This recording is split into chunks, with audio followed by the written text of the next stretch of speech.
Assalamualaikum warahmatullahi wabarakatuh. Perkenalkan, nama saya Vanessa Rostianti dari Program Studi Teknik Industri dengan NPM 25032010122 dari Paralel C. Pada video kali ini, saya akan menjelaskan materi jarak, perpindahan, kelajuan, kecepatan, percepatan GLB dan GLBB melalui PowerPoint yang telah saya buat sebagai rangkuman dari materi yang telah diajarkan pada mata kuliah Fisika 1.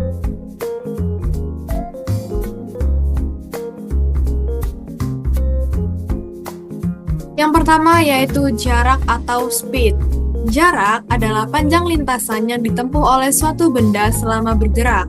Jarak termasuk besaran skalar sehingga tidak memiliki arah dan nilainya selalu positif. Contohnya, seseorang berjalan memutar sejauh 100 meter, maka jarak yang ditempuh adalah 100 meter tanpa memperhatikan arah geraknya. Jadi meskipun dia dari kanan lalu berpindah ke kiri, dia tetap dihitung. Contohnya yaitu seseorang berjalan dari titik A ke titik B lalu ke titik C. Maka jaraknya yaitu A, B ditambah B, C. Yaitu 100 ditambah 40 sama dengan 140 meter. Sehingga jaraknya adalah 140 meter. Selanjutnya yaitu perpindahan, yaitu delta X. Perpindahan adalah perubahan posisi benda dari titik awal ke titik akhir yang memperhatikan arah. Perpindahan merupakan besaran vektor sehingga dapat bernilai positif, negatif, atau nol. Contohnya, seseorang berjalan 50 meter ke timur lalu kembali 50 meter ke barat. Maka perpindahannya yaitu nol, seperti yang saya katakan sebelumnya. Pada contoh yaitu delta X-nya yaitu A ke C, yaitu AB dikurangi BC, yaitu 100 meter dikurangi 40 meter sama dengan 60 meter. Jadi perpindahannya yaitu 60 meter. Lalu perbedaan jarak dan perpindahan. Jarak bergantung pada lintasan yang ditempuh, sedangkan perpindahan hanya bergantung pada posisi awal dan posisi akhir. Jarak selalu bernilai positif, sedangkan perpindahan dapat bernilai 0 meskipun jarak tidak 0. Konsep ini penting dalam menentukan persamaan gerak yang digunakan. Selanjutnya yaitu kelajuan. Kelajuan adalah besaran yang menyatakan seberapa cepat suatu benda menempuh jarak tertentu.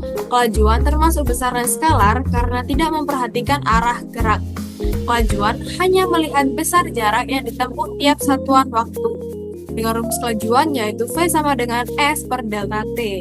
Terangannya yaitu V sama dengan kelajuan dengan satuan meter per second, S yaitu jarak dengan satuan meter, dan delta T adalah total waktu dengan satuan second. Contoh soalnya yaitu sebuah mobil bergerak dari pukul 8.00 hingga pukul 8.00 lebih 15 detik dan menempuh jarak 300 meter. Tentukan kelajuan rata-rata mobil tersebut.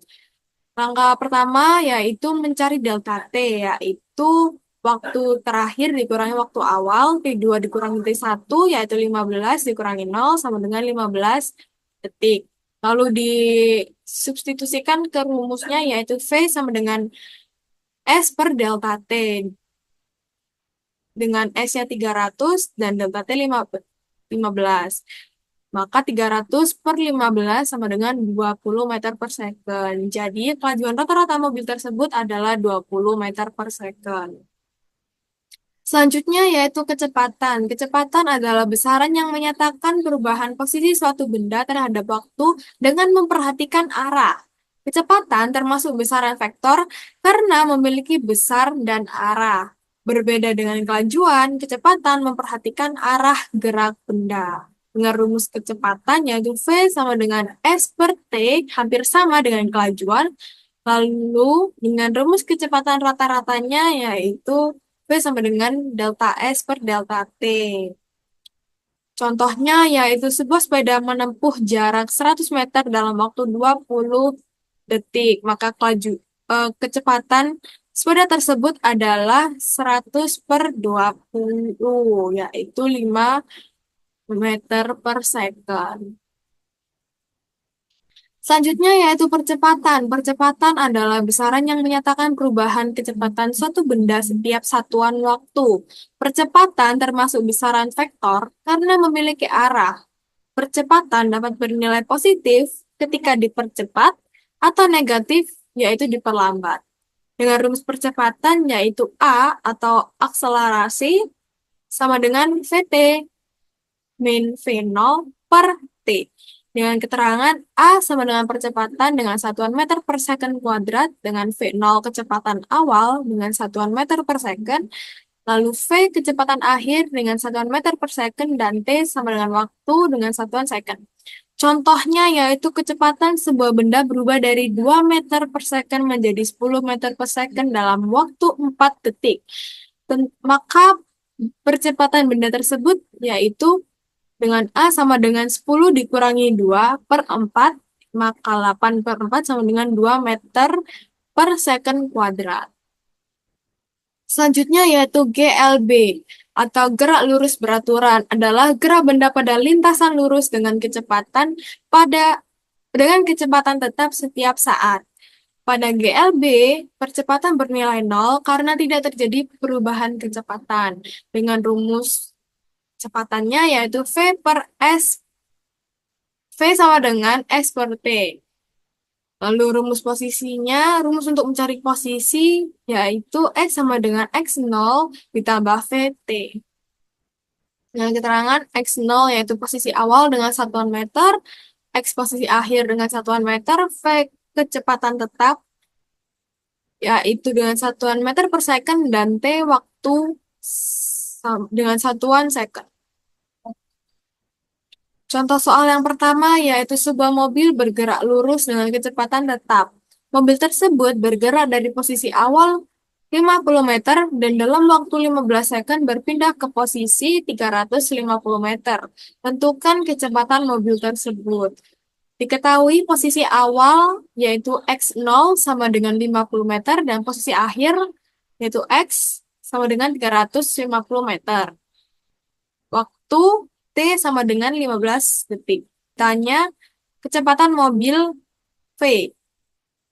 Maka perpindahan mobil adalah dicari terlebih dahulu delta X-nya yaitu X dikurangi X0 sama dengan 350 dikurangi 50 yaitu 300 meter.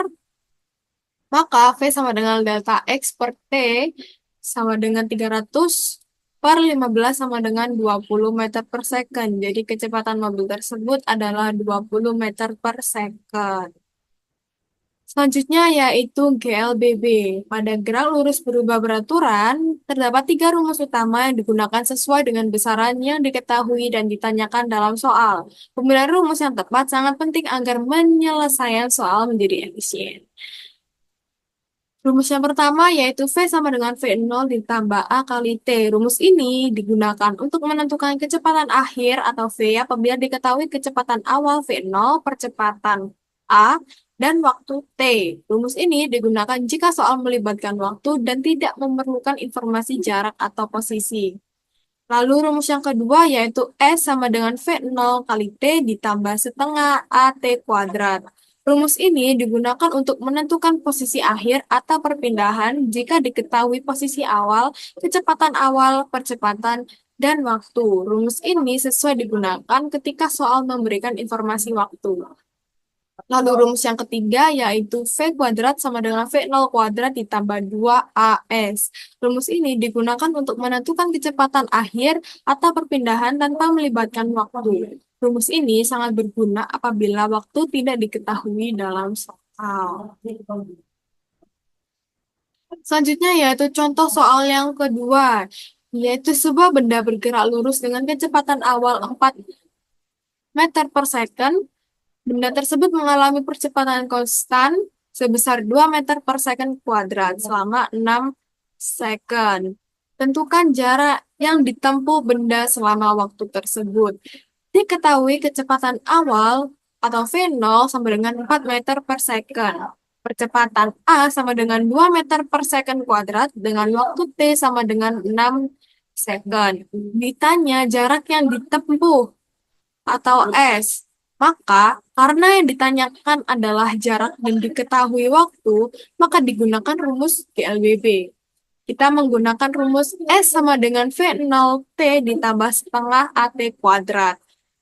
Maka 4 kali 6 ditambah setengah kali 2 kali 6 kuadrat, yaitu 24 ditambah 36 sama dengan 60 meter. Jadi jarak yang ditempuh benda tersebut adalah 60 meter.